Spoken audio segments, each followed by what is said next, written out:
Guys, can I tell you something real quick before we start, before we even do the intro or the thing that you're used to me saying? When I do these combat utility knives, I always feel somewhat kind of silly. I'm not a veteran. Never acted like I was. Don't pretend to be. Never had any martial arts or any other shit like that. And I don't mean that disrespectfully. I'm just saying I've never taken any of the arts. Now, I've been stabbed and I've been shot, hit in the face with a baseball bat or in the forehead. But none of that shit takes training. So when I do these videos with combat utility knives, please understand what I'm going more after the utility. I am not in any way coming to you as an expert. What I want to do is show you the durability of the knife, the sharpness of the knife. Does the edge hold up? Is it comfortable in hand? Balance point, shit like that. It's not a matter of I know anything one way or the other. I'm just being honest with you. I always feel somewhat silly. And the crazy thing is, I love the look, and there's the balance point. I love the look of a combat, and I love the aggressiveness. It just speaks to me. It's not that I love a tactical knife. That's a relatively new term. And I wanted to give you a control knife here. So that's a K-bar. Everybody has a K-bar, and if you don't, you should. I know Donnie hates the handles. We talked about that today. But it's just one of those American knives you need. I know DBK shit all over it and all that. But, whatever. It's an iconic knife. It's killed a ton of people. So therefore, you should have one. But I wanted you to look at it and see it compared to the RMJ. But I just want y'all to know, I absolutely love combat utility knives. I love the way they look. I love wearing them short pants there. And for anybody ever doubts that I'm shot, y'all see my left leg there between the knee and the sock line? See that hole? There you go. That's what it is. Having said all that, welcome back, my friends, to another rousing rendition of Choir Boys Outdoors, a RMJ Combat Africa rendition, a Get Down with the Get Down rendition. Scat wearing his American flag hat there. Doing a little knife stuff with a knife. This is the Combat Africa. It is made of 80 CRV2, quarter-inch blade stock. Thick blade stock, but very well balanced. Love it. HRC's 58 to 59. The blade is tungsten Cerakoted. Very good coating there. Now, I don't know a lot, but let me assure you of this. Coatings is my background. It's what I do for a living, and I pay extra attention to coatings. This one's held up really, really well. The overall length of this blade is 12 inch. The blade length is 7.5 inches. The cutting edge is 6.625 inches. The handle is 4 3/4. It's kind of a pistol grip, and it's got kind of an open bottom. The inner grip is 4 1/8, which is a big inner grip, but with that open bottom style, meaning there's no pommel, nothing like that.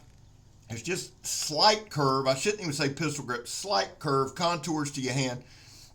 A bigger hand will fit this knife very well. It's got some beautiful deep fullers on it. It's a clip point, again, 80 CRV2. I love that. Little heavier knife, 14.3. Now, guys, before we just jump into the meat and potatoes of this thing, there was a time in this country where 22 veterans a day took their own lives. Stats are everywhere. They're everywhere. Depending on what article you read, what day you read it. That's why I focus on 0. Anything above 0 is simply unacceptable. What does that mean, vets? All that means, man, is you're welcome here. You have a place here. We love you. We're back to blue over here with Sport Leo. Oh, son, where's P? It ain't trendy anymore, is it, Scab? No. But we're going to support the good men and women who are out there busting their ass doing their jobs. The bad one will get theirs. They will. But we're going to support the good ones, trendy or not. Finally, if you're an addict, never quit quitting. And I tell you, I'm an addict. Just, I don't give a shit. People say, Scal, I can't believe you said that on the internet. I don't give a damn. I am what I am. You know what I'm saying? I've lived 51 years being the way I am. And it's time we start dealing with some of that shit head on. Now, here's the deal on this knife. There are certain knives that evoke certain emotions. To me, RMJ Tactical is quality. I can say that because I've tested enough of them, thanks to JR. This is a knife from JR. I wouldn't be where I'm at without JR. That's not being nice. That's not me kissing ass. That's me telling you the truth. JR is a godsend to this channel. And brother, thank you. I appreciate you. It's a dude I can say I love, never met. Gonna meet him at Blade Show. Now, this might be, and again, man, thank you for allowing me to test these knives. And again, RMJ, because people say, well, it's expensive. I don't care about all that shit.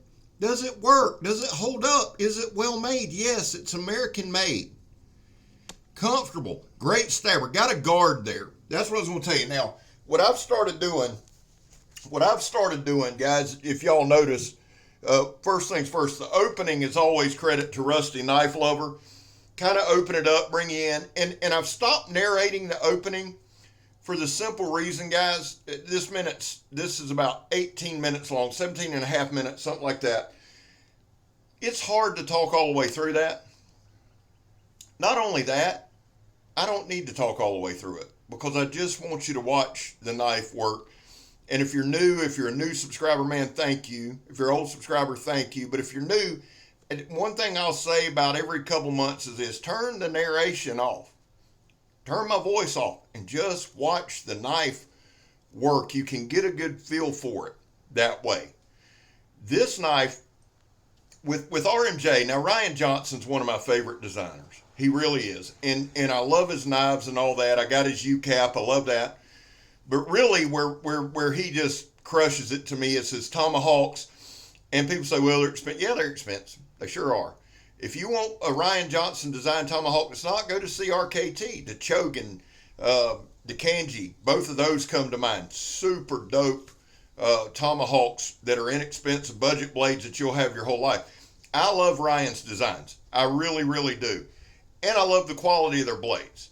The more that I'm able to demonstrate and review these things, the more I realize the tougher they are. Heat treat spot on. You don't get a lot of, I shouldn't have said that. That's the wrong terminology.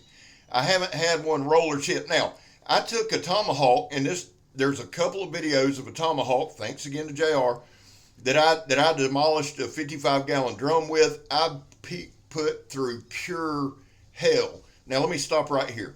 I want y'all to watch this. I pulled this shit right here. It's 2-inch ratchet strap.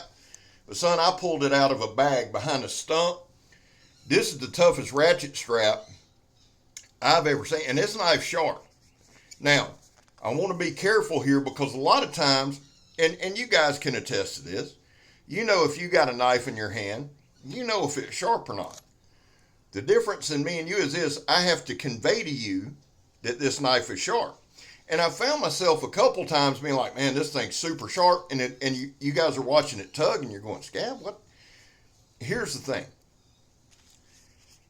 I've said this many times. The cutting mediums that I get, guys, I don't cherry pick. I really don't. I'm a scavenger. I'll be a scavenger till I'm dead. There's no way I could afford to go out and buy ratchet straps every week, hose every week. So when I find stuff to use, I find stuff to use. The downside of that, sometimes it's dry rotted. And I try to let you know that. But there are times, son, like that ratchet strap right there, that'd make it through a nuclear bomb.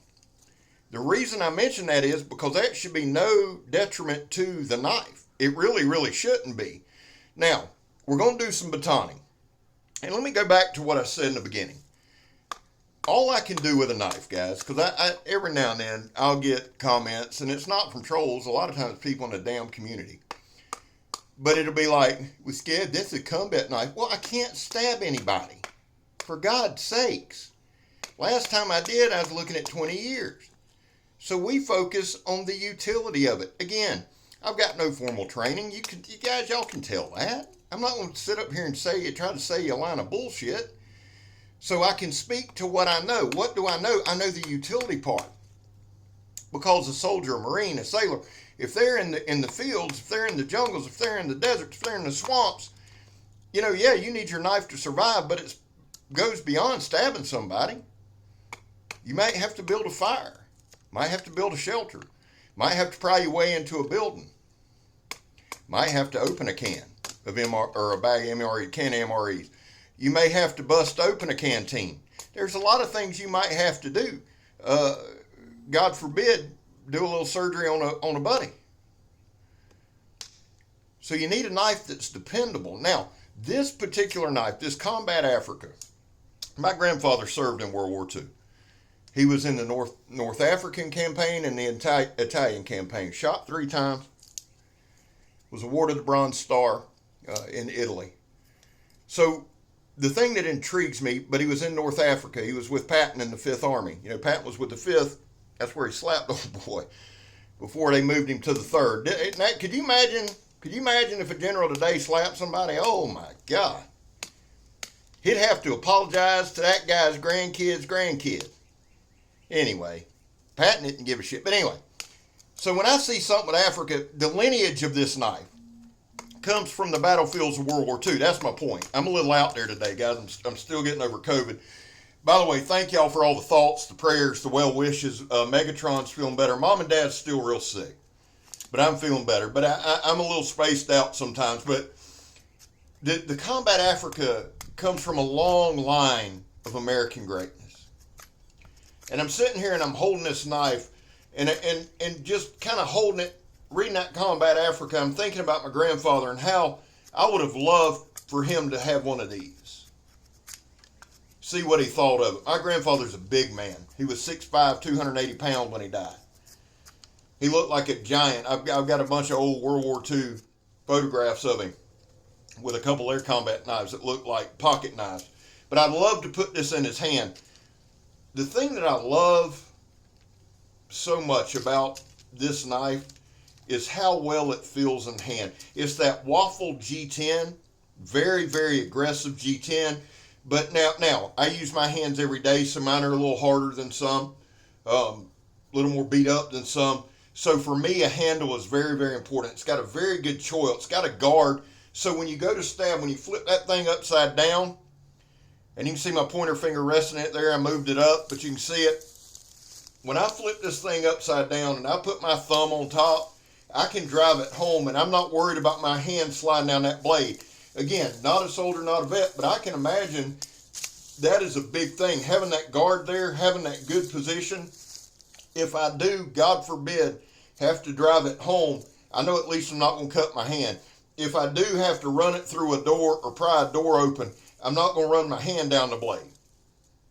That's a good feeling, and it's just comfortable, man. It's comfortable in my hand. It contours to it. You know what I'm saying? And I'm sitting here right now in the studio, which is my bathroom, flipping it around and just feeling it. I think I'm going to take it on my walk with me tonight. I love the feel. A lot now, I will say this, the spine is kind of rounded. And that was the other thing I was going to mention. There's no real sharp edges on it. If you wanted to put a 90-degree spine on it, you probably could. I don't know if this was differentially hardened or if it's hardened straight through. That's something I'll look up. But the swedge is not sharpened. It's really, guys, it's really a beautiful knife. And there's something to be said about having a beautiful knife. Now, it has a little sharpening choil there. It's got 2 deep fullers. I mentioned that. Swedge is not sharpened. The edges, the geometry, all of that on the grind is just beautiful. Now, what I'm doing here, guys, I've got a couple minutes left. And I know the past 2 have been a little longer, but I'm trying to get a little more thorough on the testing. And I'm trying to cut out a bunch of the bullshit. I'm doing the best I can. We're trying to evolve here. But what I'm doing now, the studio's still there. It's working fine. But having COVID, it's just not right for me to go over to the studio and expose Kurt until I can come up with some negative stuff. I want to be conscious of that. So I just went out to the swamp today. And I've got a couple ideas going for a couple of videos, right? Because I'm out in the swamp right here. One of the things, guys, that I do, and everybody that's been with me a while will remember Fort Scab Tongaroga. I'd always cut up about making the neighborhood kids spears and shit like that. I don't know why, because I really do if they want them. But what I do a lot of times is I'll double side these, and I'll put them around my fort or my little, if I camp. You really don't want to sneak up on me, I'm just telling you. But I do that a lot. It also helps me hone the skills. Now, this is coming straight in. You can see we wore that edge out. I spent a good part of the day working on this video. So what I did is, and you can see it's got a little bit. Now, that don't mean it can't cut. It just means the paper edge is gone. So I did this, ran to the back, stropped it for a minute or 2. Now, let's see what we got here. Oh, yeah. Oh, yeah. I'll finish it up tonight, get it back right, and send it to JR. But my point is that heat treat is spot on. If it wasn't, the edge would have rolled, it would have chipped, and it would have been hard to strop. It was nothing, and you can see right there from 5 minutes of just playing, it's back sharp as shit. Guys, remember this. I love y'all. God bless y'all. I hope the good Lord takes a liking to you. Listen to me now. I'm Scab. You're not. This is the RMJ Tactical Combat Africa. It's super dope. Oh, Scab, look at that. Look at them moves. Never know when I might have been training some. I'm gone, son. Love y'all. Watch this karate.